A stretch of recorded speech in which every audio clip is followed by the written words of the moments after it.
ప్రియులారా, మన యొక్క విశ్వాసాన్ని గురించి మనం ఒకసారి ప్రశ్నించుకుందాం.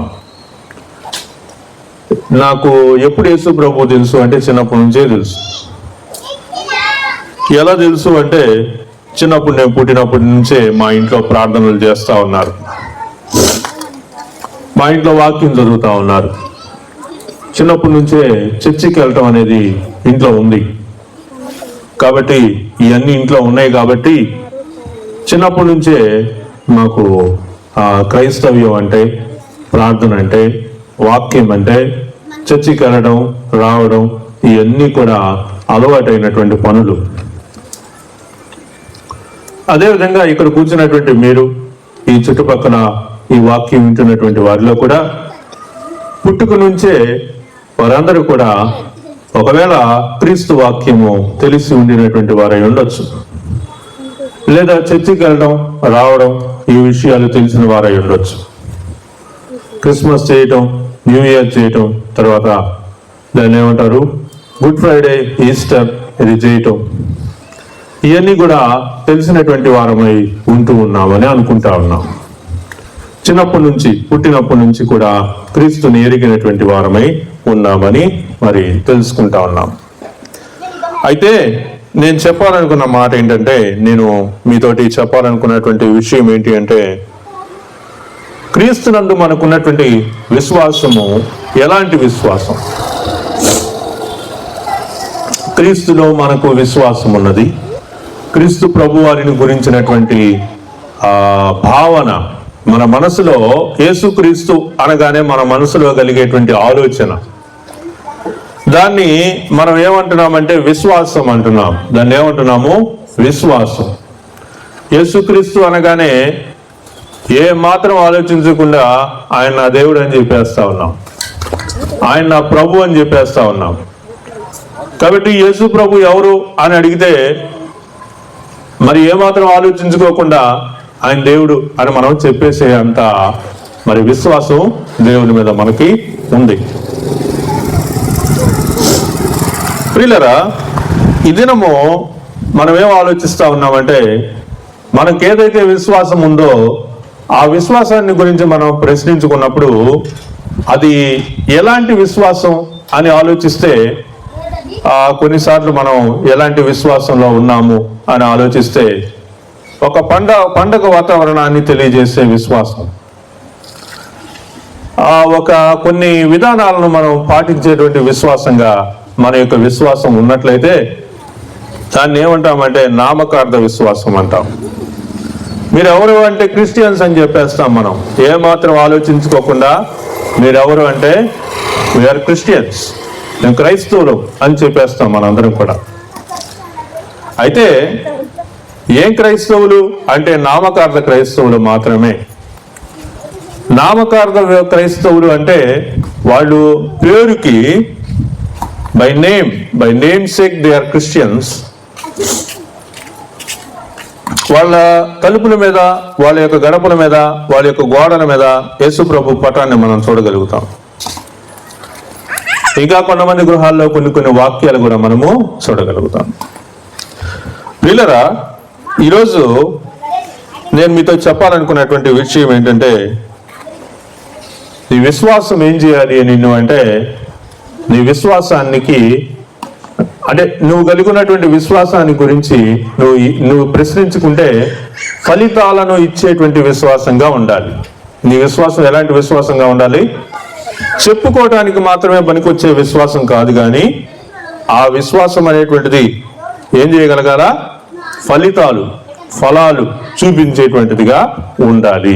అదనమాట, అది మనం ఈరోజు చూడబోతా ఉన్నాం.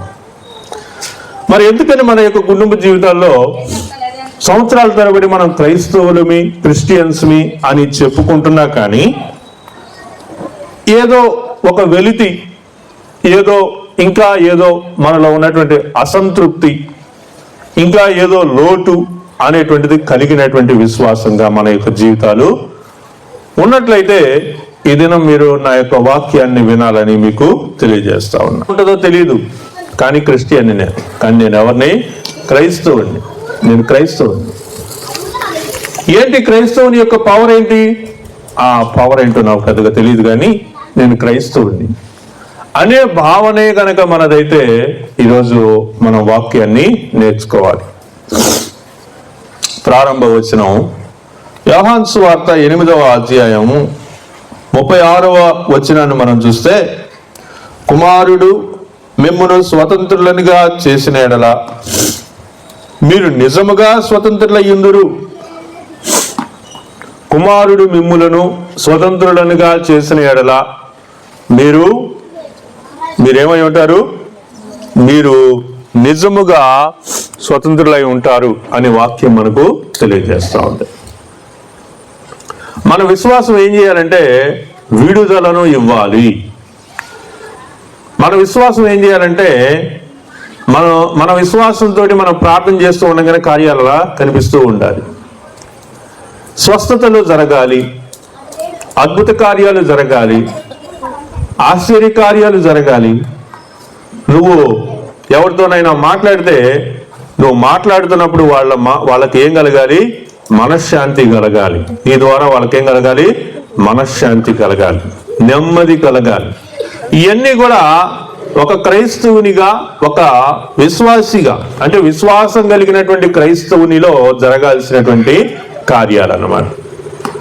అయితే అలా జరగకుండా మన జీవితంలో జరుగుతున్నటువంటి పరిస్థితులను ఆలోచించుకుంటే మనలోనే ఎన్నో లోటుపాట్లు, మనలోనే ఎన్నో బలహీనతలు, మనలోనే ఎన్నో నెమ్మది లేనటువంటి పరిస్థితులు ఉంటూ ఉన్నాయి. కాబట్టి మన యొక్క విశ్వాసాన్ని మనం ప్రశ్నించుకోవాలి. ప్రశ్నించుకున్నప్పుడు ఆ విశ్వాసం అనేటువంటిది మనకు విడుదల దయచేయాలి.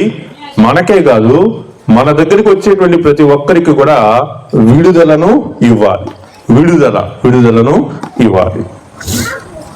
కాబట్టి కుమారుడు మిమ్మును స్వతంత్రులుగా చేసిన ఎడల మీరు నిజముగా స్వతంత్రులయ్యుందురు. కాబట్టి ఎవరు మనకు స్వతంత్రతనివ్వాలి అంటే కుమారుడు. సర్వాధికారము కుమారునికి అప్పగించి ఉన్నాడు. కాబట్టి కుమారుని ద్వారా విడుదల, కుమారుని ద్వారా స్వతంత్రత మనం పొందుకోవాలి. మన జీవితంలో మనం క్రైస్తవులు అని చెప్పుకుంటున్నా కానీ మనలోనే లోటుపాట్లు కలిగి ఉంటూ మనం ఏమాత్రం కూడా స్వతంత్రతను, విడుదలను పొందనటువంటి వారమైతే మనము క్రైస్తవులమని చెప్పుకుంటూ క్రీస్తుని కలిగి లేమని అర్థం చేసుకుంటా ఉంటాం. సంవత్సరాలుగా మనం ఎంతో భక్తి జీవితాన్ని కలిగి ఉన్నప్పటికీ కూడా అది మనల్ని శక్తివంతంగా కాకుండా కేవలం నామకార్థమైనటువంటి విశ్వాసపరులుగానే ఉంటే దానివల్ల మనకు ఉపయోగం ఏమీ లేదని తెలుసుకుంటా ఉన్నాం. విశ్వాసం అనేటువంటిది ఒక మతం కాదు కానీ, మతమో లేకపోతే ఒక ఆచరణ కాదు కానీ, విశ్వాసం అనేటువంటిది మనకేంటంటే ఒక సహవాసం. క్రీస్తునందు మనం విశ్వాసం ఉంచడం అనేటువంటిది అది ఏం తెలియజేస్తుంది? మనకు ఒక సహవాసాన్ని తెలియజేస్తా ఉంది. అందుకే మనల్ని ఏమంటారంటే విశ్వాసులు అంటారు. మనల్ని ఏమంటారండి? విశ్వాసులు అంటారు. మనందరం విశ్వాసుల సమూహం. చర్చిని ఏమంటారు? విశ్వాసుల సమూహం. కాబట్టి విశ్వాసం అనేటువంటిది ఒక మతమో లేకపోతే ఒక ఆచరణయుక్తమైనటువంటి పరిస్థితి కాదు కానీ అదొక సహవాసం అనే విషయాన్ని మనం గమనించాలి. రోమీయులకు రాసిన పత్రిక 9:10 వచనాలు చూడండి. 10వ అధ్యాయం 9-10 వచనాలు. 10వ అధ్యాయము 9-10 వచనాలు.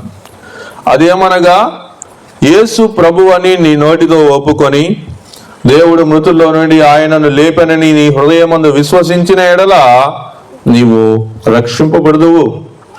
ఏలయనగా నీతి కలుగునట్లు మనుషుడు హృదయములో విశ్వసించును, రక్షణ కలుగునట్లు నోటితో ఒప్పుకొనును. కాబట్టి ఇక్కడ యేసు ప్రభువని నీ నోటితో ఒప్పుకొని దేవుడు మృతుల్లో నుండి ప్రభు అయినటువంటి యేసుక్రీస్తు ప్రభువారిని లేపాడని నీ హృదయంలో నీవు విశ్వసిస్తే నీవు రక్షింపబడతావు. కాబట్టి నేను క్రైస్తవుణ్ణి అని చెప్పటం కాదు కానీ నీవు ఏం చేయాలా? నీ నోటితోటి ఒప్పుకోవాలా. దేవుడు నీ నోటితో ఒప్పుకుని దేవుడు మృతుల్లో నుండి క్రీస్తు ప్రభు వారిని లేపాడనే విషయాన్ని మీరు విశ్వసించాలి. విశ్వసించటం, నోటితో ఒప్పుకోవటం, ఈ రెండు విషయాలు మన యొక్క జీవితంలో జరిగి ఉండాలి. కానీ చాలా వరకు ఉన్నటువంటి క్రైస్తవులు, చాలా వరకు ఉన్నటువంటి వారిలో ఈ రెండు కార్యాలు జరగకుండానే వాళ్ళు క్రైస్తవులుగా ఉంటూ ఉన్నారు. మీరు గమనించినట్లయితే మన సొసైటీలో ఉండేటువంటి వారిలో చాలా మంది క్రిస్టియన్స్ అని చెప్పేటువంటి వాళ్ళలో వాళ్ళకి యథార్థంగా మారు మనసు, పశ్చాత్తాపము, నోటితోటి నేను యేసుక్రీస్తుని సొంత రక్షకుడిగా అంగీకరించాను అనేటువంటి ఆలోచన వాళ్ళకి రాకుండానే వాళ్ళు ఏం చెప్తున్నారు? మేము క్రైస్తవులం అని చెప్తున్నారు. అలా చెప్తున్నారు కాబట్టే విశ్వాసం అనేటువంటి దానికి ఏమీ లేదంటే శక్తి లేదు. వాళ్ళు పొందినటువంటి విశ్వాసం, క్రైస్తవులు అని వాళ్ళు చెప్పుకునేటువంటి దానికి ఏమి లేదండి, శక్తి లేదు, బలం లేదు. నేను క్రైస్తవుణ్ణి అని చెప్తున్నారు, కానీ వాళ్ళ యొక్క మానసిక స్థితి గురించి ఆలోచించి చూసినప్పుడు వాళ్ళు బలం లేనటువంటి వారిగా కనిపిస్తూ ఉన్నారు. కాబట్టి ప్రియులరా, మీ నోటితోటి ఒప్పుకోవాలి. విశ్వసించటం అనేటువంటిది నోటితోటి ఒప్పుకునేటువంటి అనుభవం అనేటువంటిది రావాలి. మీరు అలాంటి అనుభవంలోనికి వచ్చారా అనే విషయాన్ని మీరు గమనించాలని, మీరు గుర్తించాలని, ఆలోచించాలని నేను మీకు తెలియజేస్తా ఉన్నాను. చాలా మంది క్రైస్తవులని చెప్పుకుంటారు, కానీ వాళ్ళు కేవలం లోకస్తుల వలె జీవిస్తూ ఉంటారు. వాళ్ళ జీవిత విధానం ఏమో లోకంతో కలిసి ఉంటుంది, పైకేమో క్రిస్టియన్స్ అని చెప్పేసి వాళ్ళు చెప్పుకుంటూ ఉంటారు. విశ్వాసంలో జీవించడం అంటే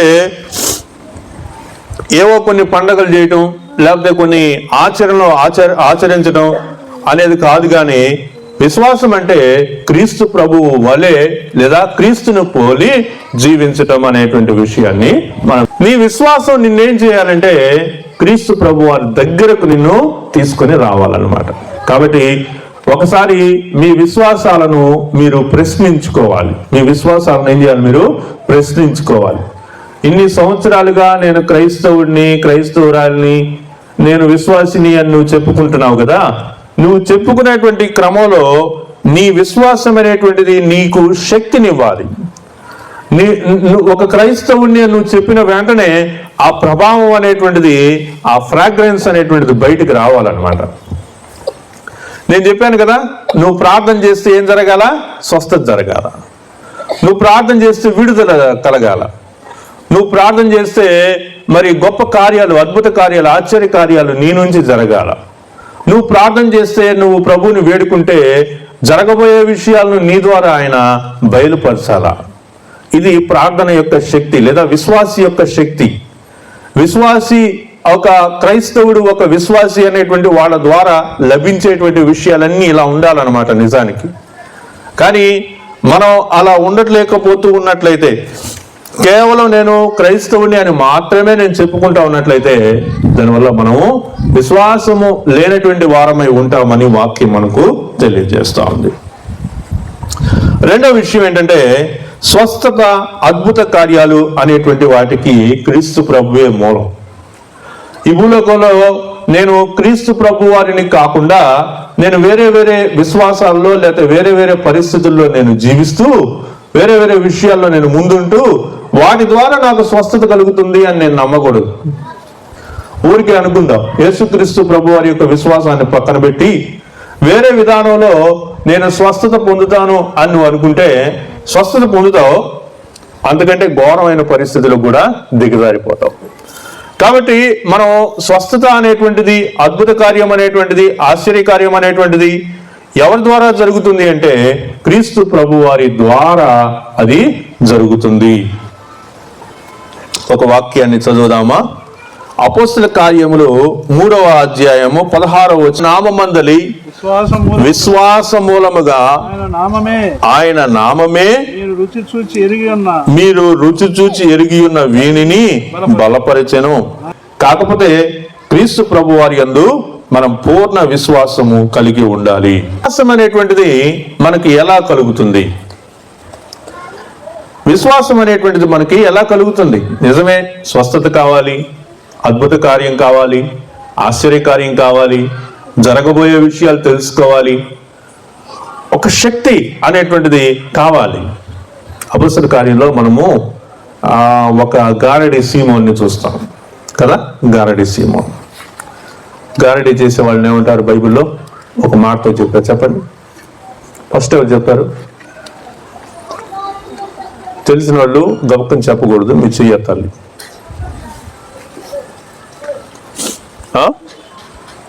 క్లూ ఇవ్వనా? ఎలుక. ఏమాట? ఎలుక కాదు, మీరు చెప్పాలి, నేను క్లూ ఇచ్చా. ఎలుమా. వాక్యం వినట్లా. వాక్యాన్ని వినటం మాత్రమే కాదు, వాక్యాన్ని విని ఏం చేయాలా? అర్థం చేసుకోవాలి. వాక్యాన్ని వినాలి, వాక్యాన్ని ఏం చేయాలి? అర్థం చేసుకోవాలి. కానీ చాలా మంది ఈ రోజులో వాక్యాన్ని కేవలం చూస్తున్నారు. వాక్యాన్ని ఏం చేస్తున్నారు? ఒక ఆయన బోధిస్తూ ఉంటే ఏం చేస్తున్నారు? చూస్తూ ఉన్నారు. కానీ వాళ్ళ వ్యక్తిగతంగా వాళ్ళు దేవుని యొక్క వాక్యాన్ని చదవట్లేదు. విశ్వాసం కలగాలి అంటే ఏం చేయాలా? వాక్యాన్ని చదవాలా, కూర్చొని చదవాలన్నమాట. ఆ వాక్యం అలా ఉందా లేదా అనే విషయాన్ని చదువుతా ఉండాలి. ఈ మాట వలన కలుగును. కాబట్టి ప్రభువును గూర్చినటువంటి మాటలు మనం వినాలి అనేటువంటి మాట తెలియపరచబడతా ఉంది. నా మెయిన్ మోటోని, నా మెయిన్ ఉద్దేశాన్ని మీరు మర్చిపోకూడదు. ఈరోజు నా మెయిన్ ఉద్దేశం ఏంటి? శక్తి కలిగిన విశ్వాసం. నేను ఒక క్రైస్తవుణ్ణి అని చెప్పుకుంటూ నాలో శక్తి లేకుండా ఉండకూడదు అని నేను చెప్తున్నా. కాబట్టి నేను క్రైస్తవుణ్ణి అని తెలిస్తేనే నాలో శక్తి ఉండాలి అంటే ఏం చేయాలి అనే విషయాన్ని నేను మీకు చెప్పడానికి ప్రయత్నం చేస్తా ఉన్నా. ఏమేం చేయాలని చెప్పాను? మొదట ఏం చేయాలండి? విశ్వాసం అనేటువంటిది ఒక మతం కాదు, లేకపోతే విశ్వాసం అనేది ఒక ఆచరణ కాదు. విశ్వాసం అనేటువంటిది ఏం చెప్పండి? ఒక సహవాసం. అందుకే మనల్ని ఏమంటారంటే విశ్వాసులు అంటారు. అందుకే మనల్ని ఏమంటారు? విశ్వాసులు అంటారు. రెండో విషయం ఏం చూసాము అంటే స్వస్థత, అద్భుత కార్యాలు అనేటువంటివి ఎవరి ద్వారా జరుగుతాయి? కేవలం క్రీస్తు ప్రభు వారి ద్వారా మాత్రమే జరుగుతాయి. మూడోది ఏంటంటే సత్యవాక్యాన్ని వినడం ద్వారా మనకేం కలుగుతుంది? విశ్వాసం కలుగుతుంది. ఈ విషయాన్ని మనము అర్థం చేసుకుంటా ఉన్నాం. సత్యవాక్యాన్ని వినాలి అంటే వినటం వలన విశ్వాసం కలుగుతుంది. అది కూడా క్రీస్తుని గురించినటువంటి మాట వలన మనకి విశ్వాసం కలుగుతుంది అని మనం అర్థం చేసుకుంటా ఉన్నాం. తర్వాత చాలా మంది భౌతికమైనటువంటి విషయాలు చేస్తారు, కానీ క్రీస్తు వాక్యాన్ని వాళ్ళ హృదయంలో నింపుకోవడానికి ఏమాత్రం ప్రయత్నం చేయరు. నేను చర్చిలో వాక్యం చెప్పాను ఒకసారి. చెప్తే అక్కడ నేనేం చెప్పానంటే దేవాలయం ఎదురుగా 2 స్తంభాలు ఉన్నాయి, 2 పిల్లర్స్, 2 స్తంభాలు ఉన్నాయి. ఒక స్తంభం పేరు ఏం పేరు? బోయేజు. రెండో స్తంభం పేరు Jachin. Okay, Boaz and Jachin. ఆ 2 స్తంభాలకి మరి సొలొమోను మహారాజు కాలంలో ఆయన ఏం చేశాడంటే దాని మీద అల్లిక పని లాంటిది పెట్టాడు. దానికి అల్లిక పనికి ఏం పెట్టాడంటే ఆ అల్లిక పనికి వాటిని ఏమంటారు? దానిమ్మకాయ లాంటి ఆకారం పెట్టాడు. ఏం పెట్టాడు? దానిమ్మకాయ లాంటి ఆకారం అని నేను వాక్యంలో చెప్తూ ఆ బోయేజ్ అంటే ఏంటి, యాకీన్ అంటే ఏంటి, ఆ 2 స్తంభాలు దేన్ని పోలినటువంటి విషయాలు ఉన్నాయి అని నేను అక్కడ వాక్యం చెప్తూ ఉంటే కింద ఉన్నటువంటి వాళ్ళు వాక్యం వింటున్నారు. చర్చికి వచ్చినటువంటి వాళ్ళలో ఒక ఆయన నేను చెప్పినటువంటి వాక్యాన్ని జాగ్రత్తగా విన్నాడు. ఆయన చర్చి అయిపోయిన తర్వాత, ప్రార్థన అయిపోయిన తర్వాత ఆయన నా దగ్గరికి వచ్చి ఏం చెప్పాడంటే, ఈ రోజు మీరు దానిమ్మకాయని ఎంత బాగా వర్ణించారు అంటే నా జీవితంలో నేను ఎప్పుడు దానిమ్మకాయలో 600 గింజలు ఉంటాయన్న విషయమే నాకు తెలియదు. సో మీరు దానిమ్మకాయని ఇంత బాగా వర్ణించారు అని అన్నాడు. ఇక్కడ వినటం వలన విశ్వాసం కలిగిద్ది, దానిమ్మకాయ గురించి వినటం వల్ల విశ్వాసం కలగదు. అర్థమైందా? దానిమ్మకాయ గురించి నేను ఎంత బాగా విపులంగా చెప్పినా, నువ్వు ఎంత బాగా విన్నా అది ఒక జ్ఞానమే, కానీ దానివల్ల నీకు విశ్వాసం అనేది కలగదు. విశ్వాసం దేని గురించి కలగాలి చెప్పండి? క్రీస్తు వాక్యాన్ని గురించి, క్రీస్తుని గురించినటువంటి వాక్యము నీకేం చేస్తుంది? విశ్వాసాన్ని ఇస్తుంది. కాబట్టి క్రీస్తుని గురించినటువంటి వాక్యం ఎవరు వింటున్నారంటే తగ్గిపోయారండి. క్రీస్తుని గురించి చెప్తే వినట్లా. క్రీస్తు కాకుండా ఇక మిగిలిన విషయాలు ఎన్ని చెప్పినా వింటున్నారు. మిగిలిన విషయాలంటే ఇవి అనమాట. ఏంటి చెప్పండి? ఆ స్తంభం ఎంత ఎత్తుంది, ఆ స్తంభం మీదకి రోజు ఏ పక్షి వచ్చి వాలిద్ది. ఏ పక్షి వచ్చి వాలిద్దండి? రోజు ఏదైనా వాలిద్ది కదా. వాక్యంలో ఎన్ని లేవు కదా. కాబట్టి బైబిల్లో ముందు నుంచి లాస్ట్కి ఎన్ని పేజీలు ఉంటాయి? లాస్ట్ నుంచి ముందుకు తిప్పితే ఎన్ని పేజీలు ఉంటాయి చెప్పండి? ముందు నుంచి చివరికి ఎన్ని ఉంటాయి? వెనక నుంచి ముందుకు తిప్పితే ఎన్ని ఉంటాయి? అదే రహస్యం, మీకు అర్థం కావట్లేదు. కాబట్టి ఇట్లాంటి మాటలు చెప్తే బాగా వింటున్నారు, కానీ యేసుక్రీస్తు గురించి, సిలువ గురించి, ఆయన చేసిన త్యాగం గురించి చెప్తుంటే వినట్లేదు. అది విన్నవాళ్లే క్రైస్తవులు. నేను క్రైస్తవుడిని అని చెప్తూ క్రీస్తుని గురించే నేను వినకపోతే దానివల్ల మీరు బైబిల్ చదువుతున్నారమ్మా? ప్రతిరోజు బైబిల్ చదువుతున్నారా? రోజుకి ఒక పేజీ అన్న చదువుతున్నారా? ఒక అధ్యాయం అన్న చదువుతున్నారా? ఆ వాక్యం చదవటం అలవాటు చేసుకోండి అమ్మా. వాక్యం చదవటం అలవాటు చేసుకోండి. ఇంకా 4వ విషయం దగ్గరికి వెళ్దాం. 4వ విషయం ఏంటంటే, దేవుని వాక్యాన్ని వేరే ఆచారాలతోటి కలపటం అనేటువంటి దాన్ని వాక్యం ఏమన్నాడంటే ఆత్మీయ వ్యభిచారం అన్నాడు. ఏమన్నాడు? వ్యభిచారం. వ్యభిచారం అని ఎందుకన్నాడంటే దేవుని వాక్యాన్ని వేరే ఆచారాలతోటి కలిపినందుకు ఆ మాట అన్నాడు అనమాట. దేవుని వాక్యాన్ని వేరే ఆచారాలతోటి ఎక్కడ కలుపుతాం? సందర్భాలు చెప్తారా? పెళ్లి కార్డులు పసుపు పోస్తారు. పెళ్లి కార్డు మీద వాక్యం ఉంటది. ఏముంటది? వివాహం అన్ని విషయాల్లో ఘనమైనది అని వాక్యం ఉంటుంది. చుట్టూతో మాత్రం పసుపు పోస్తారు. రెండోది, ఎవరన్నా ఒక వ్యక్తి చనిపోతే వాళ్ళ జ్ఞాపకార్థ కూడికి ఒక కార్డు ఇస్తారు. ఆ కార్డు వాళ్ళు తీసుకొచ్చి ఇవ్వగానే అది చూసి ఏం చేస్తారు చెప్పండి?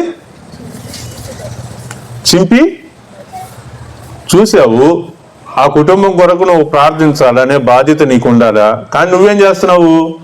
దాన్ని చూసి చింపి బయట పారేస్తున్నావు. ఎందుకు అలా చేస్తున్నావు? ఎందుకు అలా చేస్తున్నావు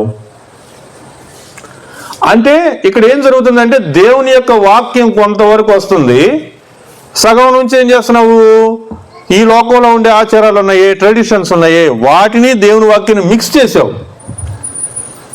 అది వ్యభిచారం అన్నాడు అనమాట వాక్యం. అలా చేస్తే వ్యభిచారం అన్నాడు. ఇంక ఈ రకంగా నేను చెప్తా పోతే మనకు రోజువారీ జీవితంలో కూడా చాలా ఉంటాయి అన్నమాట. రోజువారీ జీవితంలో కూడా చాలా ఉంటాయి. ఒక క్రైస్తవుడు అయి ఉండి నేను విశ్వాసిని అని చెప్పుకుంటా ఉండేటువంటి నీవు ఇలాంటి పనులు చేయకూడదు. అందుకే మనలో శక్తి లేదు, అందుకే మనలో బలం లేదు. మనం ప్రార్థించినా, మనం వాక్యం చెప్పినా, ఎవరైనా మన దగ్గరికి వచ్చినా మనలో నుంచి క్రీస్తు యొక్క మరి బయటికి రావట్లా. ఒక వాక్యాన్ని చదువుదాం చూడండి. రాజుల మొదటి గ్రంథం 18వ అధ్యాయంలో అనుకోద్దాం.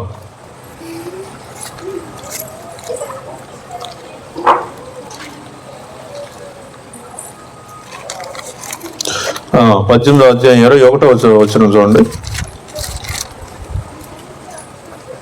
18:21. ఏలియా జనులందరి దగ్గరికి వచ్చి, ఎన్నాళ్ళు మట్టుకు మీరు 2 తలంపుల మధ్య తడబడుచుందురు. అక్కడ ఏలియా ఏమంటున్నాడు జనులతోటి?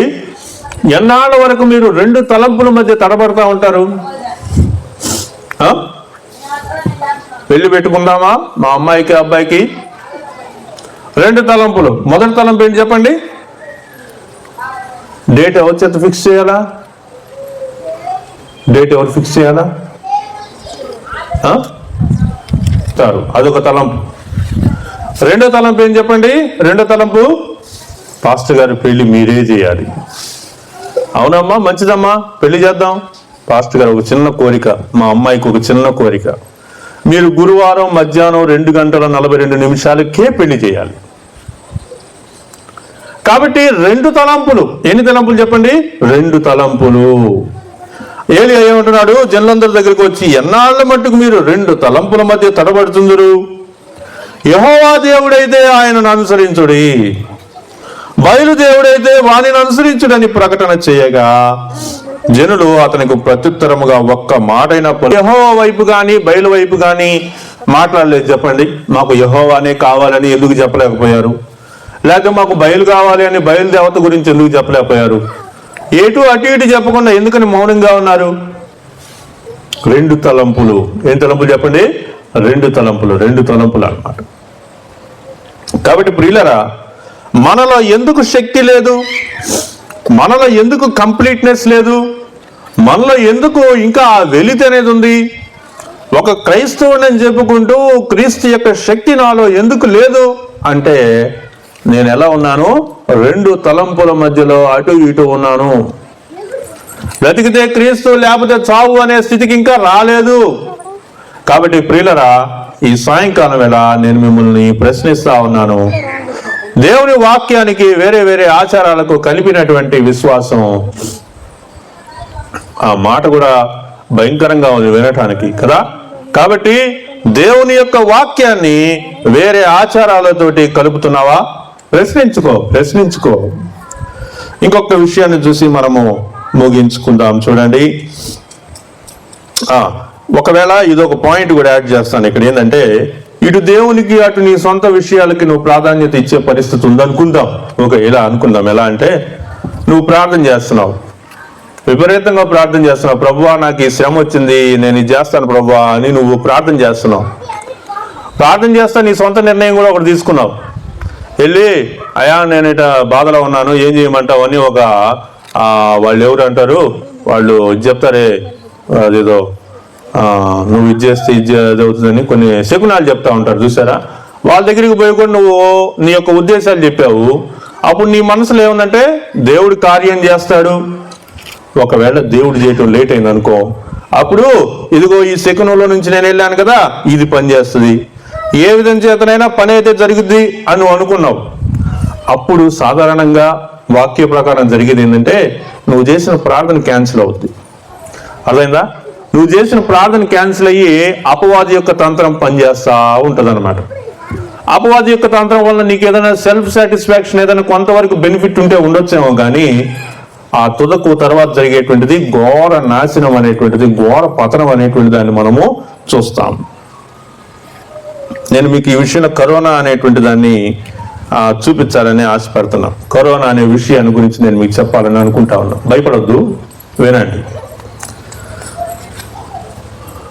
కరోనా వచ్చింది, కరోనాకి ఎఫెక్ట్ అయ్యారు, లేదా కరోనా అనేది మీకు రాకుండా ఉండటం కోసం మీరేం చేశారంటే వ్యాక్సిన్ వేసుకున్నారు. ఆ వ్యాక్సిన్ ఏం చేస్తుంది? అసలు వ్యాక్సిన్ అంటే ఏంటి? వ్యాక్సిన్ అంటే ఏంటంటే, రోగం, నీ దేహంలో ఒక రోగం ఉంది, లేదా సమాజంలో బయట ఒక రోగం ఉంది. ఆ రోగం అనేది నీకు రాకుండా ఉండటం కోసం నువ్వు ముందు జాగ్రత్త తీసుకుంటున్నావు అనమాట. అర్థమైందా? ముందు జాగ్రత్త అంటే ఏం తీసుకుంటావు? ఆ వ్యాక్సిన్ అనే దాంట్లో ఏముంటుందంటే, ఆ రోగానికి సంబంధించిందే ఉంటుంది. అర్థమైందా? ఆ రోగానికి సంబంధించిందే ఉంటుంది. కాకపోతే అది డెడ్ స్టేజ్లో, అంటే ఒక చనిపోయినటువంటి సేమ్ కైండ్ ఆఫ్ ఉన్న విషయాలే దాంట్లో ఉంటాయి ఆ వ్యాక్సిన్లో. అంటే ఒక రకం కరోనా అనే అది కూడా. ఓకే, అయితే దానికంటే యాక్చువల్గా ప్రజల్లోకి వచ్చి, అందరిలోకి వచ్చి వాళ్ళని ఎఫెక్ట్ చేస్తున్న దానికంటే పవర్ఫుల్ అనమాట ఇది. దాన్ని నీ బాడీలోకి నువ్వు తీసుకుంటున్నావు. ఇప్పుడు బయట ఉన్నటువంటి ఆ కరోనా అనేటువంటిది నీ దగ్గరికి వచ్చినా, నీలో ఏం యాంటీబాడీస్ ఉన్నాయి అంటే, నీలో ఆల్రెడీ కరోనాకి సంబంధించిన యాంటీబాడీస్ నీలో ఉన్నాయి అన్నమాట. ఈ కరోనాకి సంబంధించిన యాంటీబాడీస్ నీ బాడీలో ఉండటం వల్ల ఏమవుతుందంటే, నువ్వు అనుకున్నటువంటి ఆ కరోనా నీ దగ్గరికి రాలేదు. ఎందుకంటే అంతకంటే ప్రమాదకరమైనది నీ బాడీలో ఆల్రెడీ ఉంది. కాబట్టి నువ్వేం చేయాలి అంటే, నీ బాడీలో అలాంటి ఒక వ్యాక్సిన్ అనేటువంటి పేరుతోటి ఒక కరోనా అనేటువంటి యాంటీబాడీస్ నీలో ఉన్నాయని నువ్వు గ్రహించి, నువ్వు ఎక్కువ ఎఫెక్ట్ అవ్వకుండా ఉండటం కోసం దాన్ని నువ్వు బతికిస్తా ఉండాలన్నమాట. అర్థమైందా? దాన్ని నువ్వేం చేయాలా? బతికిస్తా ఉండాలి. గుర్తుపెట్టుకోండి, మీరు చాలా వీడియోలు చూస్తుంటారు. పెళ్లిలో ఒక అబ్బాయి డ్యాన్స్ చేస్తా ఉన్నట్టుండి కుప్ప గురి చనిపోయాడని, అతను కర్ణాటక సూపర్ స్టార్ హీరో ఒక ఆయన ఉన్నాడు, పునీత ఏదో, ఆయన కూడా జిమ్ చేస్తా పడి చనిపోయాడని. అర్థమైందా? అంటే నీ బాడీలో ఒక వ్యాక్సిన్ అనేటువంటి ఒక విషయాన్ని నువ్వు పెట్టుకున్నావు బాడీలో, దాన్ని నువ్వేం చేయాలంటే దాన్ని బతికిస్తూ ఉండాలి. దాన్ని ఏం చేయాలా? బతికిస్తూ ఉండాలి. అది కొంతకాలం అది ఉండి తర్వాత అది కూడా పోయిద్ది అనుకోండి. ఆ కొంతకాలం లోపల నువ్వేం చేయకూడదంటే దానికి ప్రమాదాన్ని తీసుకురాకూడదు.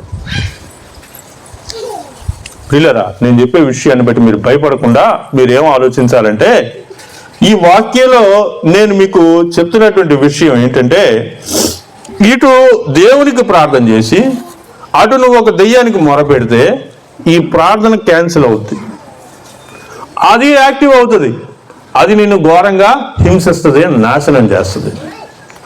కాబట్టి ఆ కరోనా ఇంజెక్ట్ చేసినటువంటి ఆ వ్యాక్సిన్కి 3 ఏళ్ళు పవర్ ఉంటుంది. ఎన్ని ఏళ్ళు ఉంటుంది? 3 ఏళ్ళు. ఆ 3 ఏళ్ళ తర్వాత మనం మామూలు అయిపోతాం. ఆ 3 ఏళ్లలో అదేం చేస్తుందంటే కొన్నిసార్లు మనకి సైడ్ ఎఫెక్ట్స్ని చూపిస్తూ ఉంటుంది. ఏం చేస్తుంటుంది? సైడ్ ఎఫెక్ట్స్ చూపిస్తూ ఉంటుంది. ఏంటి సైడ్ ఎఫెక్ట్స్ అంటే, నువ్వు నన్ను మర్చిపోయావు, నీలో ఉన్న వ్యాక్సిన్ని నన్ను నువ్వు కొద్దిగా ఆలోచించాలా, నా గురించి నువ్వేం చేయాలా, పట్టించుకోవాలని అది కాషన్ ఇస్తుంది అన్నమాట అర్థం. అప్పుడు నువ్వేం చేయాలంటే దానికి కావాల్సినటువంటి ఇమ్యూనిటీ పవర్ని నువ్వు పెంచుకుంటా ఉండాలన్నమాట. నువ్వేమనుకుంటున్నావు? నువ్వు ఇమ్యూనిటీ పవర్ పెంచుకున్నావు నువ్వు అనుకుంటున్నావు, కానీ లోపల ఉన్నటువంటి దానికి నువ్వు బలాన్ని చేకూరుస్తున్నావు అని అర్థం అన్నమాట. నువ్వు గ్రహించిన ఏ వ్యాక్సిన్ సిస్టమ్ అని ఇదే.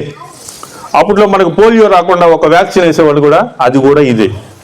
వ్యాక్సిన్ అనేటువంటి పేరుతో మనం చూసే ప్రతి విషయం కూడా పనిచేసేది ఇలానే.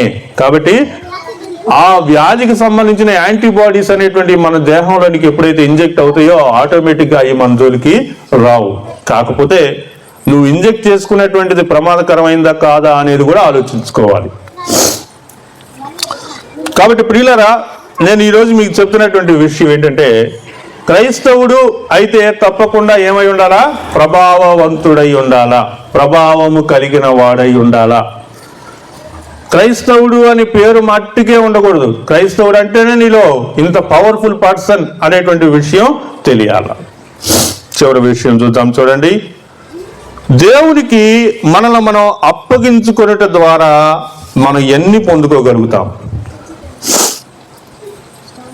అంతేగాని మనం దేవునికి మనల్ని మనం అప్పగించుకోకుండా, నేను ఇంతే, నేను ఇలానే ఉంటాను, నన్ను ఎవ్వరు ఏం చేయలేరు అనే ఒక మూర్ఖత్వంతో మన యొక్క జీవితాన్ని మనం కొనసాగించడం ద్వారా మనం ఏమి గొప్ప కార్యాలు ప్రభు కోసం చేయలేం. మన జీవితంలో కూడా గొప్ప కార్యాలు ఏవి కూడా జరగవు. యాకోబు పత్రికలో నుంచి చూద్దాం, 4:7 చూడండి.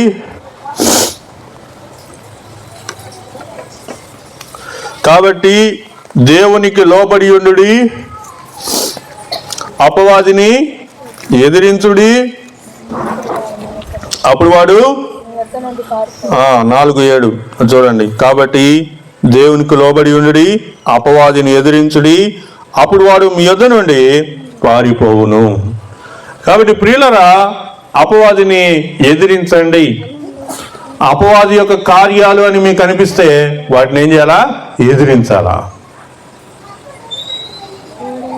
నేను ల్యాప్టాప్ కొన్నా ఫస్ట్లో, పెళ్ళైన తర్వాత. దాంట్లో నాన్న టీవీ ప్రోగ్రాంలన్నీ పెట్టా. నాన్న ఏం చెప్పాడంటే, అరే ల్యాప్టాప్ తీసుకురారా, దాంట్లో వీడియోలు చూస్తాను అన్నాడు.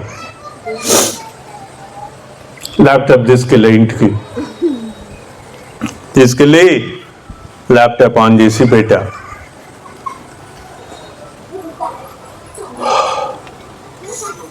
నేను ల్యాప్టాప్ కొన్నాను, నా దగ్గర ల్యాప్టాప్ ఉన్నది అన్న ఎక్సైట్మెంట్లో నేనున్నా. ఉండి నాన్న ఒక మాట ఏమన్నాడంటే, పరిశుద్ధాత్మ అనేది లేకుండా మనం ఎలా జీవిస్తావు అంటే, అప్పుడు నేనేమన్నానంటే పరిశుద్ధాత్మ గిరిశుద్ధాత్మ అన్నా. అనగానే నాన్నకి కోపం వచ్చి, అపవాది నా నుంచి ఆ మాట మాట్లాడిచ్చాడని నాన్న వెంటనే గ్రహించి, ఏయ్ ఆపో, సరే మాట్లాడబాక అని నన్ను ఎదిరించి, నీ ల్యాప్టాప్ వద్దు, నువ్వు వీడియో చూపించొద్దు, మొత్తం ఆపేసి వెళ్ళిపో ఇక్కడి నుంచి అన్నాడు. అలాగా అపవాదిని మనం ఏం చేయాలా? ఎదిరించాలా. అపవాది అంటే ఏంటి? అపవాది అంటే ఏదో పెద్ద దెయ్యం కాదు. దేవుని మాటకు వ్యతిరేకంగా మాట్లాడే ప్రతిదీ అపవాది యొక్క తంత్రమే.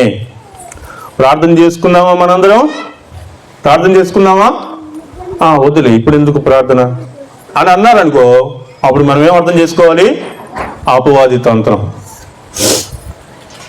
మీటింగ్స్ పెడదామా? ఇప్పుడు వద్దు, మీటింగ్స్ వద్దు, ఎవరు వస్తారు, జనం ఎవరు వస్తారు, ఎవరు రారు అంటే అప్పుడు ఏం అర్థం చేసుకోవాలి? అపవాది తంత్రం. ఇంకా ఈ రకంగా మనం ఏది చూసినా కానీ, ఏ కార్యం చూసినా కానీ అది దేవుని కార్యమా, దేవుని కార్యం కాదా, దేవుని మాటకు వ్యతిరేకంగా మాట్లాడే ప్రతిదీ అపవాది తంత్రమే. ప్రభు అన్నాడు తన శిష్యులతోటి, ఈ యొక్క యూదులు ప్రజలందరూ నన్ను పట్టుకొని హింసిస్తారు, ఆ తర్వాత సిలువకు అప్పగిస్తారు, ఆ తర్వాత నేను సమాధి చేయబడి 3వ దినాన తిరిగి లేస్తాను అనగానే పేతురు పక్కనే ఉండి ఇవన్నీ వింటా ఏమన్నాడు? ప్రభువా, నీకు దూరం అయిపోవాలి ప్రభువా, మనను నీ దగ్గరికి రాకూడదు ప్రభువా అన్నాడు. అప్పుడు ప్రభువు పేతురు వైపు తిరిగి చూసి ఏమన్నాడు? సాతానా, నా వెనక పో అన్నాడు. అంతకుముందు ఏమన్నాడు? పేతురు, పరలోకపు తాళపు చెవులు నీ దగ్గరికి ఇస్తున్నాను, నా సంఘాన్ని నీ మీద కడతాను అని ఇన్ని మాటలు చెప్పిన ప్రభువు ఆ తర్వాత వెంటనే ఏమన్నాడు? సాతానా, పక్కపో, నా వెనకపో అన్నాడు. అంటే ఏంటి దాని అర్థం? అపవాది యొక్క ఆలోచన గ్రహించటం, అపవాది యొక్క తంత్రాన్ని అర్థం చేసుకోవటం.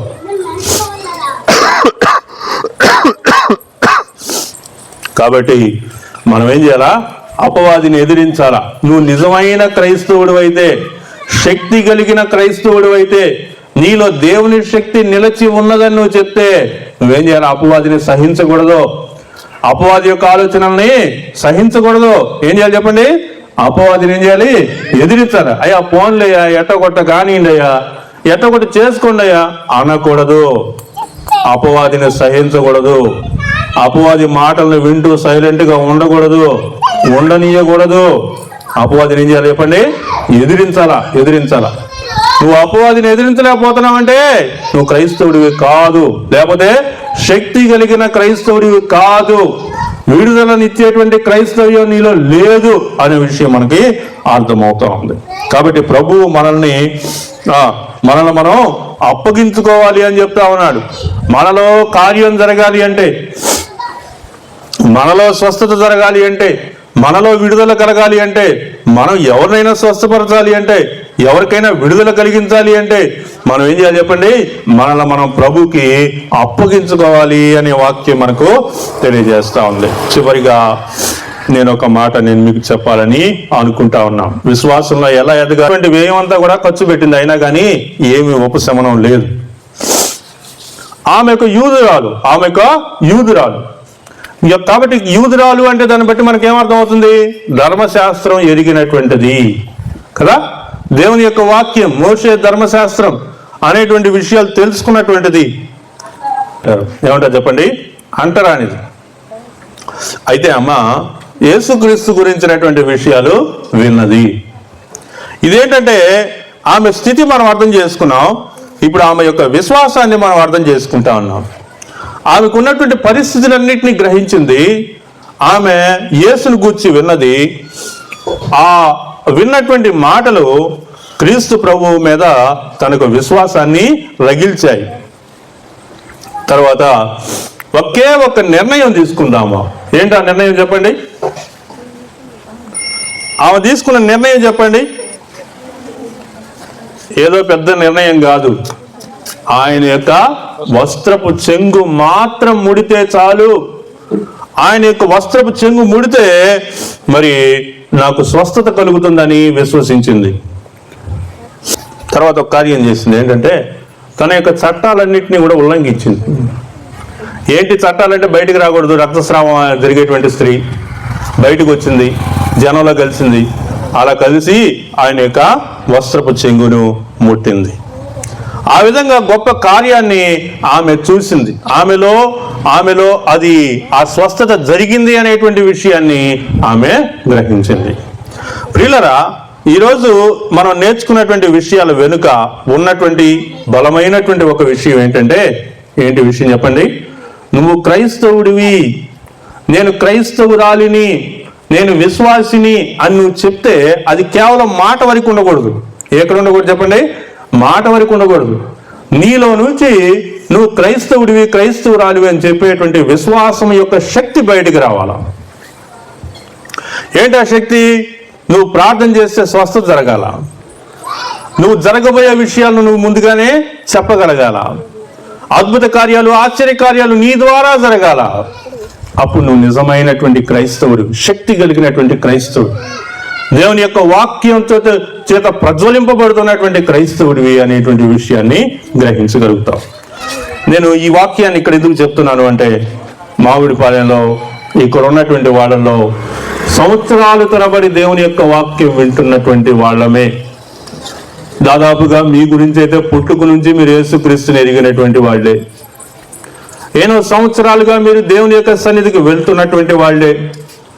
ఆయా సంఘాల్లో, ఆయా విశ్వాసాల మధ్యలో మీరు జీవిస్తున్నటువంటి వారే. ఇన్ని తెలిసినటువంటి మీరు క్రైస్తవుని యొక్క శక్తి ఏంటి అంటే, ఇంకా మీరు ఎక్కడున్నారు? దేవుని యొక్క శక్తి, ఒక క్రైస్తవునిలో ఉండాల్సినటువంటి శక్తిని మీరు గ్రహించినటువంటి వారిగా కనిపిస్తూ ఉన్నారు. ప్రియులరా, అది మనకు అవమానం, అది మన చేతగానితనం, అది మన యొక్క ఆ క్రీస్తు యొక్క శక్తిని గ్రహించలేనటువంటి స్థితి అది. కాబట్టి ఈ రాత్రికాల వేళ మిమ్మల్ని అందరినీ నేను హెచ్చరిస్తూ ఉన్నాను, మిమ్మల్ని అందరినీ నేను ప్రశ్నిస్తూ ఉన్నాను, మిమ్మల్ని అందరినీ వేడుకుంటా ఉన్నాను. మీ యొక్క విశ్వాసాన్ని పరీక్షించుకోండి. క్రియలు ఉండాలి మనకి. క్రియలతో పాటు నీ యొక్క క్రైస్తవ జీవితానికి ఏముండాలా? శక్తి కలిగినటువంటి క్రైస్తవం అయి ఉండాలా. నీ ద్వారా ఒక వ్యక్తి మారు మనసు పొందితే, నీ ద్వారా ఒక వ్యక్తి స్వస్థత పొందితే, నీ ద్వారా ఒక వ్యక్తి విడుదల చెందితే దేవుని నామానికి గొప్ప మహిమ కలుగుతుంది. ఒక వ్యక్తి నీ దగ్గరికి వస్తున్నాడు, ఆ వ్యక్తి నీలో శక్తి ఉందని గ్రహించి నీ దగ్గరికి వచ్చినప్పుడు నువ్వు ఆ శక్తిని చూపలేకపోతే నీ ద్వారా దేవుని నామానికి మహిమ కలిగిద్దా? నీ ద్వారా దేవుని నామం అవమానింపబడినట్టే కదా. కాబట్టి ఆ శక్తిని మనం ఆశ్రయించేటువంటి వాళ్ళుగా ఉండాలని క్రీస్తు పేరిట నా మాటలు మీకు తెలియజేస్తూ ముగిస్తూ